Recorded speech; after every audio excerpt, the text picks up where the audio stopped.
আরে বেটা আমি কই কেমতি বুঝুস কি আমি বুঝাইতেছে বুঝতেছ না অন্য বিষয়টা অন্য অবশ্য আনুমানটি হইলে বুঝবি না কনা দোস্ত গোলাগুলি হয়েছিল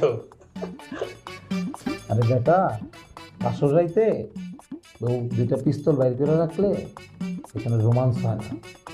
পুরো একটা থ্রিলার সিনেমা দেখলাম। আসর রাইতে বউ দুইটা পিস্তল বাইর করে কয়, দুইটা রাইখা দাও তোমার সেফটির জন্য, বুঝছো?